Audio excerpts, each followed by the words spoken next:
同世界的人。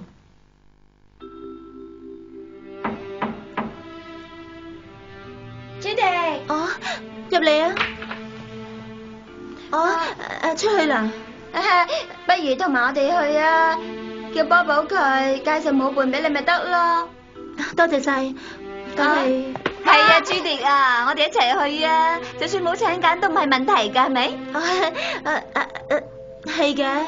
不過咧，如果你今日係約咗茶比叔叔咁就唔好啦，費事阻住你哋啊！朱迪啊，禮拜日下晝3點見啦。做咩啫？係就快啲咯！係咪我請埋斯利亞，你就會嚟啊？朱迪啊，快啲行啦！禮拜日下晝3點見啦。快啲啦，唔係就遲到噶啦。但係朱迪啊，你去先啦，我嚟到就嚟。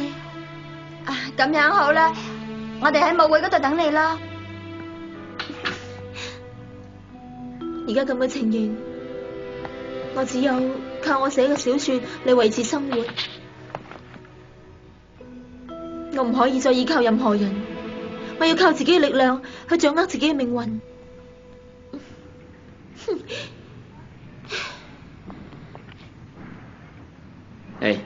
你咪咁固執咧，好唔好？就照你監護人所講，放棄獎學金仲好啦。我根本就唔係固執，我淨係知道我唔可以長此以往咁接受人哋嘅援助嘅。其實茶比點會明白我啊？除非我話佢知我嘅身世，否則佢唔會明白嘅。我哋始終係屬於唔同世界嘅人，呢個事實係好明顯嘅。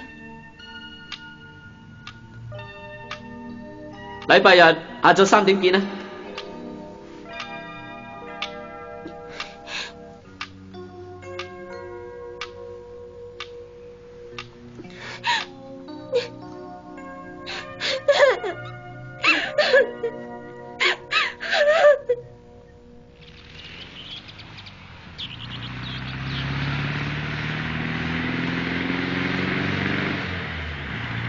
希望佢以後唔再嬲我就好啦。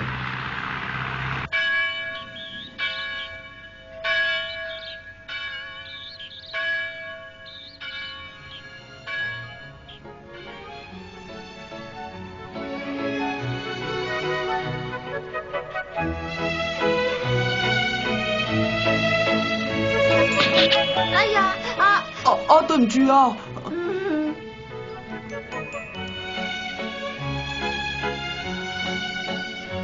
哎呀，你做乜嘢啊？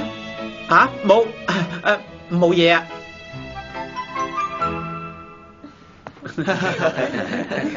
哎呀，跳咗咁耐，好口乾啊！失陪啊！沙蓮啊，你想唔想飲杯嘢啊？等我去攞啊！沙蓮啊，等陣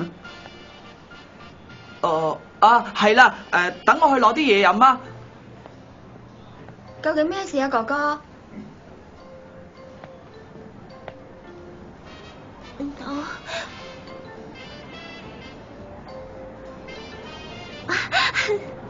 係啦，朱迪佢係咪唔會嚟啊？我叫咗佢嚟噶啦，佢話如果嚟得就嚟喎，但係佢似乎好似好為難咁樣啊。哦，因為你都冇正式寫信邀請佢嚟參加舞會。我寫咗信俾佢噶咯，而且一早就寄咗俾佢噶啦。一早就寄咗啊？仲早過寄俾斯利亞？係啊，收尾佢仲俾個電話我，佢話如果我唔請埋斯利亞咧，佢就唔會嚟噶。係咪真噶？當然係真噶啦，我做咩要講大話呃你先至得噶？我有寄俾佢噶。斯利亞。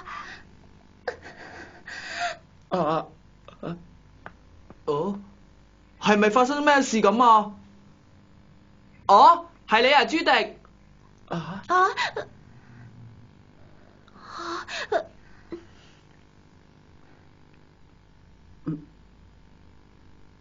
原來係咁樣嘅。斯利亞，唔係啊，其實嗰一封信係知未？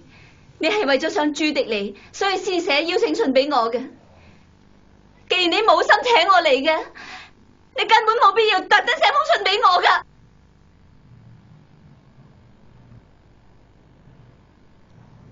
你啊，斯利亞，你聽我講啊，係我叫詹美佢寫噶。我唔需要你咁多事啊！你係咪以為有人邀請我參加舞會，我會好開心啊？係咪啊？我真係傻，我以為詹美今次邀請我嚟係出自真心真意。你知唔知道我當時幾開心啊？你一直都好中意朱迪嘅，你估我唔知道咩？雖然係咁樣，但係能夠得到你嘅邀請，我始終都好開心嘅。就算明知係受到冷落，只要能夠見到你同你講嘢，我都會盡量爭取機會拉近我哋嘅距離。如果連見都唔見，根本就冇辦法令對方了解你嘅心情同埋感受，所以我滿懷高興咁嚟。